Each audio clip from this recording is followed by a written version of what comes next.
I wanted to ask you about, because I think this is something that you can best answer.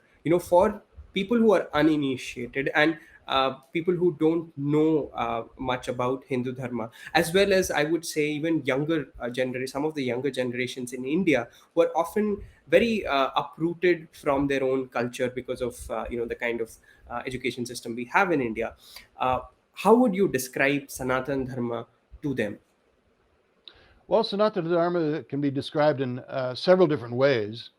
I focus on the initial way of Sanatana Dharma, meaning a path by which one understands their true identity as a spiritual being. In other words, another aspect is Sanatana Dharma is not just a path, but it's a state of being where you begin to understand and act on what is your true spiritual identity, how you fit into this world, where you want to take this life, where you're going with this world, and where you should be going in this world. So Sanatana Dharma also means, Sanatana means eternal, Dharma can be expressed as duty. So the Sanatana Dharma, or eternal duty of humanity, is to undertake this path of spiritual understanding. In other words, you haven't achieved the goal of human existence until you start to take up this path of spiritual inquiry. The fact is, there's some verses in the Vedic literature which says that until you ask yourself the questions like, who am I? What am I? Where am I going? Then basically you're not even a human being yet. You're still, engaged in the basic activities of eating, sleeping, mating, defending, trying to, you know, uh, in, climb the corporate ladder, so to speak, Yeah. develop your economic position and all that, which basically is another form of what they say is polished animal life.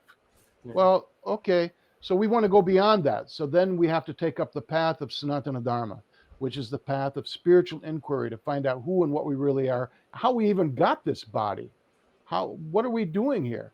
So that's the real question to ask.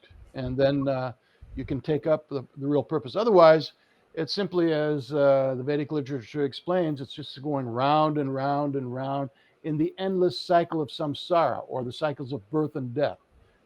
Round and round you go, simply taking up the same activities as you've done before.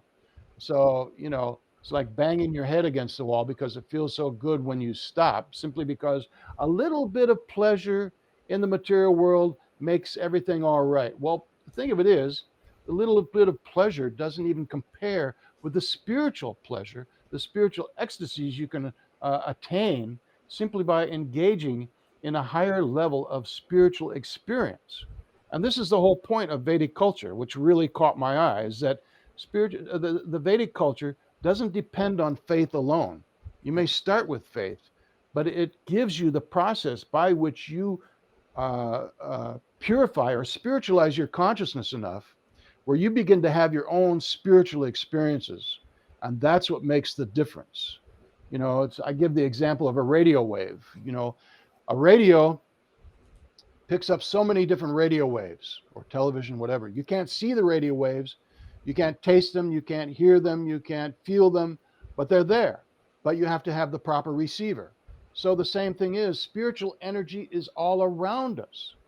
You just have to become the proper receiver to perceive that spiritual dimension, which is all around us. And the Vedic tradition, yoga, is the means by which you can purify or spiritualize your consciousness, so your consciousness itself becomes tuned in to all this spiritual dimension that exists all around us.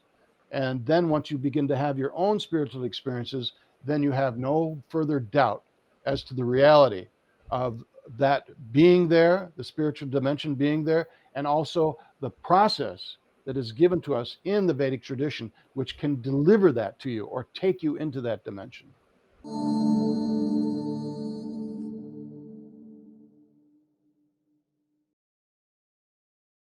Please remember to subscribe to us and switch on the notifications for this channel. For our other social media links, more content, and to support our work, please visit citti.net. Dhanyavad. Namaskar.